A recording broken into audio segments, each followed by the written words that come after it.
السلام علیکم ورحمۃ اللہ وبرکاتہ۔ وعلیکم السلام ورحمۃ اللہ۔ نحمده ونصلي على رسوله الكريم، اما بعد، مولاي صل وسلم دائما ابدا على حبيبك خير الخلق كلهم، يا رب بالمصطفى بلغ مقاصدنا واغفر لنا ما مضى يا واسع الكرم۔ محترم ناظرین کرام، ماہ محرم الحرام کی آمد ہے۔ اسلامی سن ہجری کا پہلا مہینہ، اور اس مہینے کی پہلی 10 تاریخ کو یعنی یوم عاشورہ کے دن اس آسمان کے نیچے اور زمین کے اوپر ایک ایسا دردناک واقعہ رونما ہوا کہ تاریخ انسانیت ایسے مثال پیش کرنے سے قاصر ہے۔ میری مراد نواسہ رسول، جگر گوشہ بطول حضرت سیدنا امام حسین امام علی مقام رضی اللہ تعالی عنہ، اور آپ کے ساتھ جو آپ کے محبان و اعوان و نفوس قدسیہ جنہوں نے کربلا کے اس تپتے ہوئے صحرا میں اسلام کی خدمت اور اسلام کی حفاظت کے لیے اپنی جانوں کے نذرانوں کو پیش فرمایا ہے، وہ عظیم ترین واقعہ کربلا اسی سرزمین پر رونما ہوا۔ ناظرین کرام، کربلا کے واقعے کو سمجھنے سے پہلے اہل بیت اطہار کی عظمت اور اہمیت کو سمجھنا بے حد ضروری ہے۔ حضرت ابن عباس رضی اللہ تعالی عنہما سے روایت ہے، انہوں نے کہا، راحت کونین صلی اللہ تعالی علیہ وسلم نے فرمایا کہ اے لوگو، اللہ سے محبت کرو اس کی نعمتوں کے عطا کرنے کی وجہ سے، اور اللہ کی محبت کے لیے مجھ سے محبت کرو، اور میری محبت کے لیے میرے اہل بیت سے محبت کرو۔ نبی کریم علیہ الصلوۃ والسلام نے امت سے مطالبہ کیا ہے اور امت پر یہ ذمہ داری رکھی ہے کہ وہ نبی کی محبت کے حصول کے لیے اہل بیت اطہار سے محبت کا اظہار کرے، اہل بیت سے وفاداری کرے۔ میں آپ سے عرض کرنا چاہتا ہوں کہ محدث دکن حضرت سیدنا عبداللہ شاہ صاحب قبلہ نقشبندی مجددی قادری رحمۃ اللہ تعالی علیہ نے زجاجۃ المصابیح کے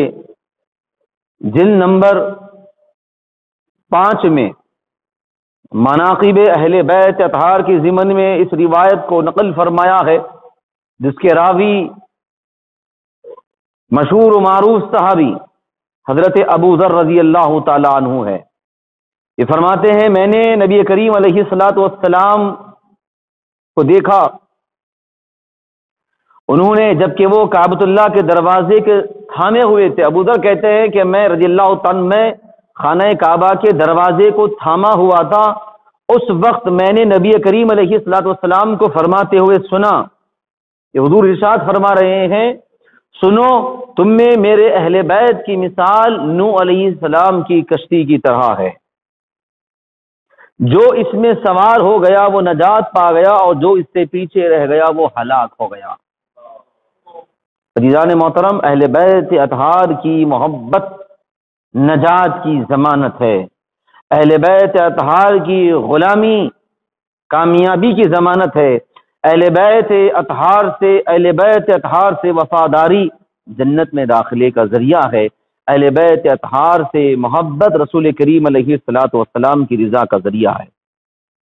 حضرات محترم، اب دیکھیے، میں مزید اور آگے یہ آپ سے عرض کرنا چاہتا ہوں۔ ایک اور حدیث مبارک ہے، حضرت زید بن ارقم رضی اللہ تعالیٰ عنہ سے مروی ہے کہ رسول کریم علیہ الصلوۃ والسلام نے ارشاد فرمایا،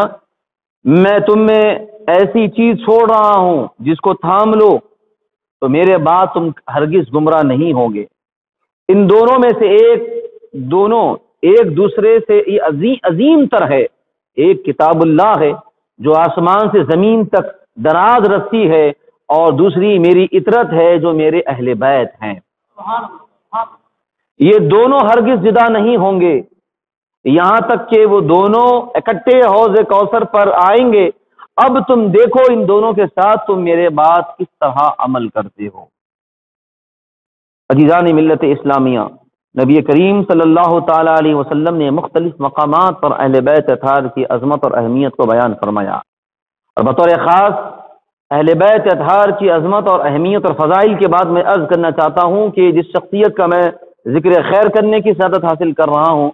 وہ نواس رسول جگر گوش بطول حضرت سیدنا امام حسین رضی اللہ تعالیٰ عنہ ہے، جن کے متعلق نبی رحمت صلی اللہ تعالی علیہ وسلم نے ارشاد فرمایا کہ حسین مجھ سے ہے اور میں حسین سے ہوں، حسین مجھ سے ہے اور میں حسین سے ہوں۔ وہ امام عالی مقام رضی اللہ تعالی عنہ کا جو ذکر خیر جو ہم کرنے کی سعادت حاصل کر رہے ہیں، حضرات گرامی قدر 10 محرم الحرام کو سن 61 ہجری کو جو دردناک واقعہ رونما ہوا جس میں میدان کربلا میں آپ کی شہادت ہوئی، اختصار سے میں عرض کرنا چاہتا ہوں کہ بدبخت سنان ابن انس نخعی نے آپ کو شہید کیا، اور ایک قول کے مطابق شمر بن ذوالجوشن شقی نے آپ کو شہید کیا، اور بدبخت قولی نے تیزی سے آپ کے سر مبارک کو جدا کیا۔ مؤرخین لکھتے ہیں یہ وہ بدبخت ہے قولی جس نے امام پاک کے سر مبارک کو جسم مبارک سے جدا کیا، اور اس بدبخت نے اہل بیت اطہار کے امام عالی مقام کے علاوہ 23 شخصیات 23 افراد اہل بیت کو تنہا اس بدبخت نے شہید کیا۔ یہ روئے زمین کا وہ بدبخت ہے جس نے اہل بیت اطہار کے شخصیات کو اپنے ہاتھوں سے شہید کیا۔ عزیزان ملت اسلامیہ، دیکھیے جس امام علی مقام اور ان شہزادوں کے متعلق رسول کریم علیہ الصلوۃ والسلام سے پوچھا گیا، حضرت انس رضی اللہ تعالیٰ عنہ سے مروی ہے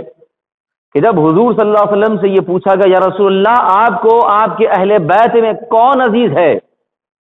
تو راحت کونین علیہ الصلوۃ والسلام نے فرمایا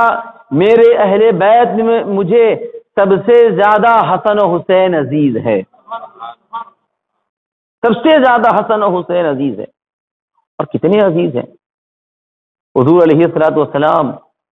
کبھی ارشاد فرما رہے ہیں کہ حسن و حسین یہ میرے جنت کے 2 پھول ہیں۔ حضور پاک علیہ الصلوۃ والسلام کبھی ان کو سونگ رہے ہیں، کبھی اپنے کاندھوں پر بٹھا رہے ہیں، کبھی اپنی گودی میں بٹھا رہے ہیں، اور کبھی یہ ارشاد فرماتے ہیں کہ اے حسین اپنا منہ کھولو، اور رسول رحمت علیہ السلام اپنی زبان ان کے منہ میں رکھتے ہیں اور کہتے ہیں کہ حسین یہ مصطفیٰ کی زبان ہے، نانا کی زبان ہے، اسے چوس لو، اس لیے کہ جب کربلا کے میدان میں تمہیں اس وقت آزمائی سے گزرنا پڑے گا تو یہ منظر تمہارے لیے ایک بہت بڑی ہمت کا ذریعہ رہے گا۔ اللہ اکبر۔ عزیزان ملت اسلامیہ، کہ جب امام علی مقام کے اوپر نیزے چلائے گئے، تلواریں چلائی گئی، آپ کے سر مبارک کو جدا کر دیا گیا، سوچئے گا رسول کریم علیہ الصلوۃ والسلام کو اس وقت کتنی تکلیف ہوئی ہوگی۔ حضور کبھی سیدہ فاطمہ الزہرا سلام اللہ علیہا کے مکان کے سامنے سے گزرتے،